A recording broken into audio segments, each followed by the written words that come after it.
Hallo aus dem verschneiten Berlin. Das Video nennt sich mit dem SUV zum Bio-Supermarkt. Und wir fahren jetzt zwar nicht mit dem SUV zum Bio-Supermarkt, sondern mit einem kulturell obsolet gemachten alten Dieselfahrzeug nach Hause. Aber ja. Und das Video hier habe ich schon vor 2 Jahren mal aufgenommen. Da hat mir das dann irgendwie nicht gefallen. Und dann habe ich es vor 2 Tagen auch nochmal aufgenommen. Und da hat es mir gefallen und dann hat der Ton nicht gestimmt. Also 3. Versuch jetzt von dem Video. In dem Video geht es um Ethik. Und der Aufhänger ist, wie gesagt, die Tätigkeit mit dem überdimensionierten Fahrzeug zum Biosupermarkt zu fahren. Was manchmal so als Beispiel benutzt wird für Inkongruenz im Handeln der besser verdienenden Klassen, die also im Biosupermarkt einkaufen, aber dann Autos fahren, die mehr Sprit verbrauchen, als es nötig ist durch ihre Bauweise.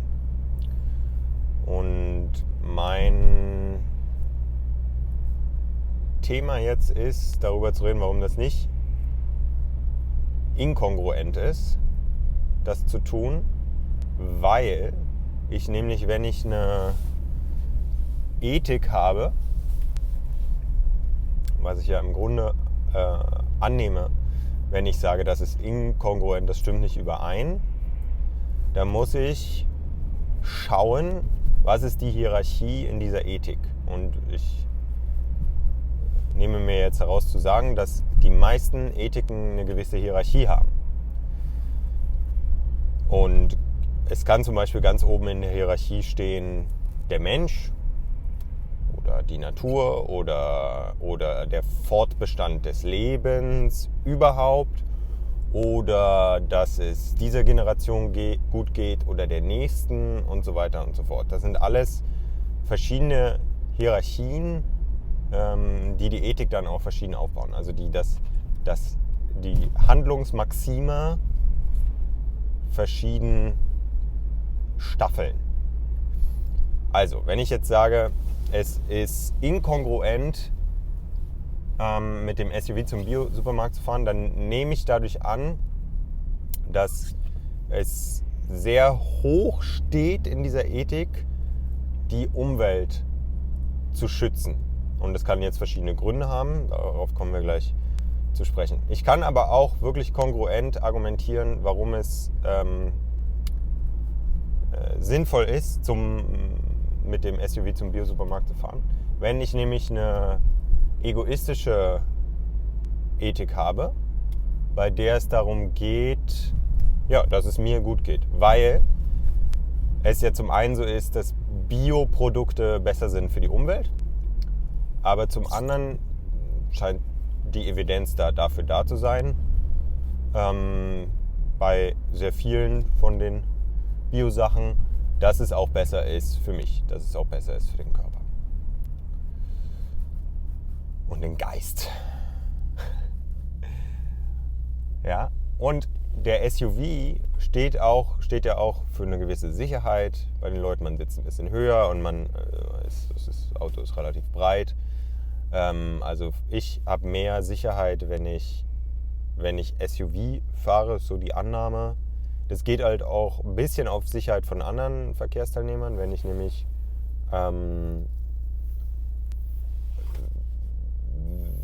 mit dem SUV in den Fahrradfahrer zum Beispiel reinfahre oder auch in ein anderes kleines Auto, ein Fiat Punto oder so, dann hat der in dem kleineren Auto sitzt oder auf dem Fahrrad fährt, erstmal tendenziell mehr Pech gehabt, als wenn ich jetzt auch selbst in einem kleinen Auto wäre. Also SUV-Fahren ist immer Egoismus, weil ich verbrauche mehr Ressourcen und ich bin gefährlicher für andere Verkehrsteilnehmer. Kann man jetzt natürlich noch besprechen. Vielleicht dadurch, dass ich höher sitze, ist es wieder ausgeglichen und so weiter und so fort. Wenn es zum Crash kommt, ist es allerdings schwierig. Okay, also wenn ich eine Ethik habe, wo ich selbst das Wichtigste bin, dann ist es auf jeden Fall kongruent, das zu tun. Und ich nehme jetzt auch heraus zu sagen, dass es bei vielen Leuten auch einfach so ist. Oder, dass es so ist, oder die Leute sind wirklich inkongruent. Das kann natürlich auch sein, dass Leute zum Beispiel irgendwie, jetzt ist ein Krankenwagen hier, ist laut, okay, gut, der ist weiter auf seiner Mission.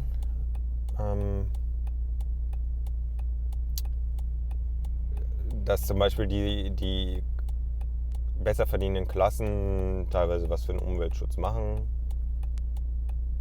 irgendwie spenden oder sowas, was ja cool ist, aber dann viel verreisen, mit dem Auto verreisen. Das ist so ein ganz typisches Ding, dass man sich da irgendwie so mehr oder weniger Gedanken macht über die Umwelt und im Endeffekt aber dann doch mit dem Flugzeug in Urlaub fliegt. Und da ist es dann so, dass die Leute, die halt sehr wenig verdienen und nicht mit dem Flugzeug in Urlaub fliegen können, weniger Ressourcen verbrauchen als die hochintellektuellen Urlaubsflieger, die sich da total die Gedanken machen und dann aber irgendwie trotzdem anders handeln. So, im linken Milieu ist es so, dass es da also wir haben ja in Deutschland da mehrere Parteien und zwei große, nämlich die Linke und die Grünen. SPD zähle ich jetzt mal irgendwie so ordne ich mal jetzt mittig ein, irgendwie ist nicht mehr so richtig einordbar. Aber wir haben die sehr im linken Spektrum sind, diese Parteien, die aber zwei komplett verschiedene Ethiken vertreten, also jedenfalls ursprünglich. Also die Linke oder PDS auch damals noch, vertritt eine Menschenwelt oder eine Ethik, wo es um den Menschen geht. Ne? Und die Grünen, so klassisch, die Hardcore-Grünen vertreten eigentlich eine Ethik, wo es um die Umwelt geht. Und wenn die Linken die Umwelt vertreten, also wenn die sich darum scheren, wie es der Umwelt geht, dann geht es meistens darum, dass die Umwelt intakt ist für den Menschen, also auch für die Nutzung des Menschen oder für die Erholung des Menschen, was ja auch eine Nutzung ist und so weiter. Und bei einem Hardcore-Grünen ist es eigentlich eher so, dass es darum geht, wie es der Natur an sich erstmal geht, unabhängig vom Menschen. Das heißt, wenn ich ein Kohlekraftwerk schließe, dann wird der Linke sagen, ja, aber ist jetzt schon schwierig wegen den Arbeitsplätzen, die wir verlieren. Ne, da gibt es dann die Diskrepanz zwischen Umweltschutz und Arbeitsschutz, Menschenschutz. So. Und je nachdem, da würde vielleicht jemand, der sehr da dem Kommunismus verhaftet ist, mehr dazu tendieren, die Arbeitsplätze da zu schützen. Wie sinnvoll das ist zu besprechen, aber das ist ein anderes Thema. Und die ursprünglichen Grünen, die noch nicht so lobbymäßig irgendwie am Start waren, die würden sagen, nee, Kohlekraftwerk muss weg, ist egal, müssen sich die Leute was anderes suchen, weil wir können nicht die Umwelt zerstören, nur damit es Arbeitsplätze gibt. Ne? Und von beiden Standpunkten kann man argumentieren, aber die sind ganz klar, dass die eine Schwierigkeit haben, zusammenzukommen, weil die verschiedene Hierarchien in ihrer Ethik, wie gesagt, haben. Und das kann man natürlich noch alles ausdifferenzieren. Wie gesagt, also ich kann auch jemanden haben, der die Umwelt schützen will, aber aus verschiedenen Gründen. Also ich kann jemanden haben, der sagt, ich will die Umwelt schützen, weil ich will, dass es schön ist, wenn ich in den Wald gehe. Ne? Oder weil ich weiß, dass ökonomisch es wichtig ist, die Umwelt zu schützen, damit wir weiter wirtschaften können oder damit wir weiter existieren können und so weiter und so fort. Aber ich kann auch argumentieren, ja, ich will die Umwelt schützen, weil der Mensch ist nicht das höchste Wesen, das existiert. Es geht nicht um den Menschen, sondern es geht um das Leben an sich. Und dann ist auch immer die Frage, in welchem Zeitrahmen.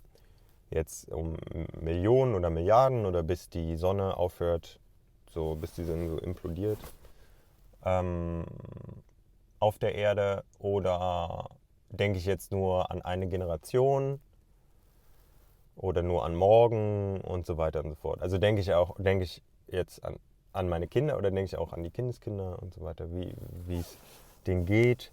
Und je nachdem baut sich die Handlungsmaxime entsprechend anders auf. Und das ist wichtig, darüber nachzudenken, weil sonst andauernd entsteht so ein Kuddelmuddel und die Leute reden von verschiedenen Standpunkten und es ist nicht klar, was ist hier die Hierarchie der Ethik.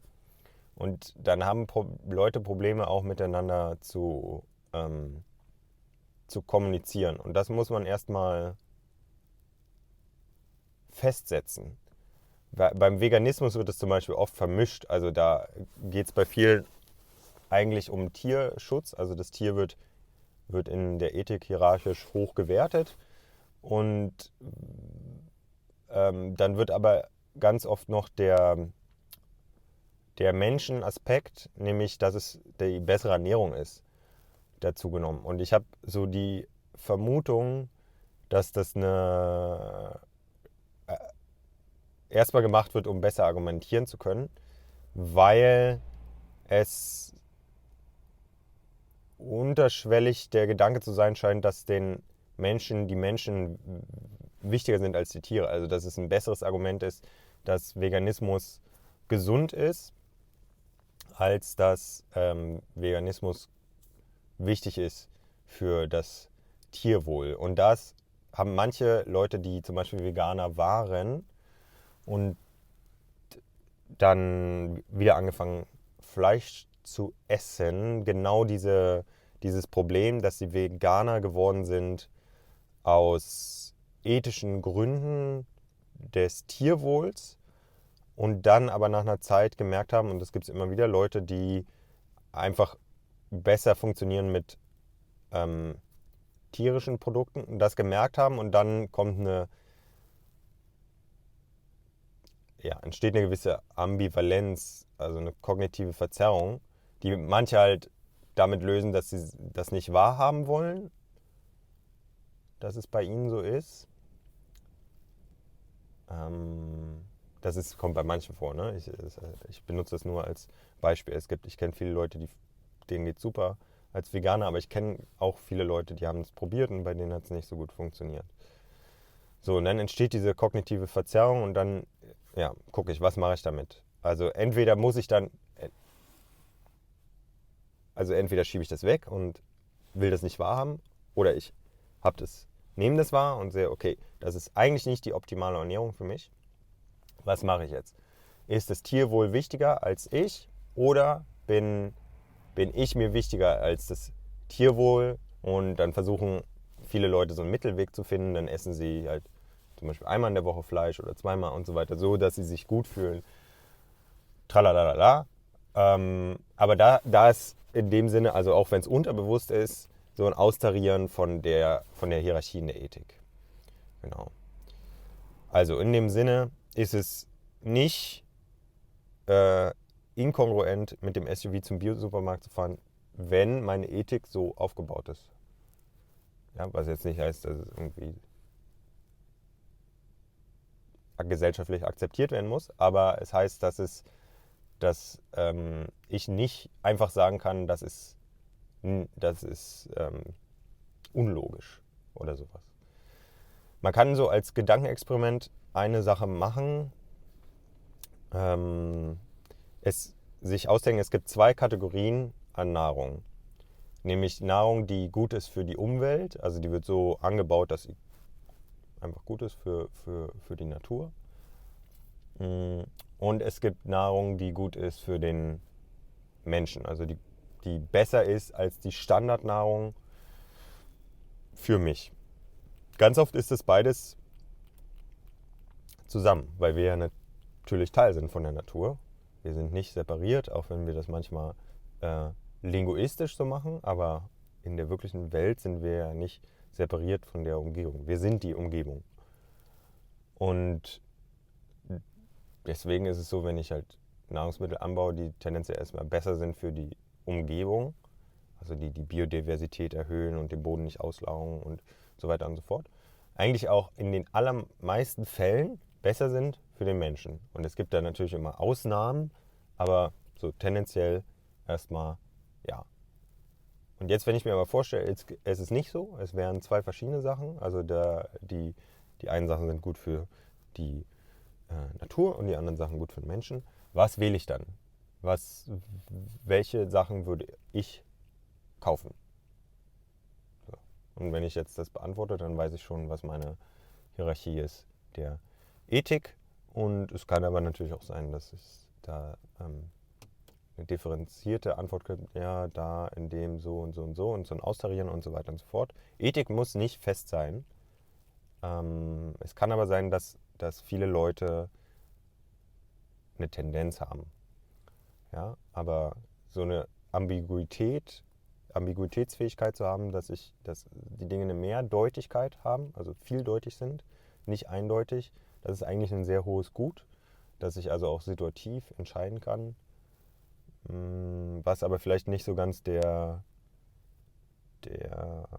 ja, teilweise, aber zu einem gewissen Punkt dieser deutschen kantischen Philosophie entspricht, die sehr klar ist eigentlich und nicht so sehr situativ abhängig, sondern sagt, es gibt halt bestimmte Handlungsmaxime, kategorischer Imperativ, ich darf niemals lügen.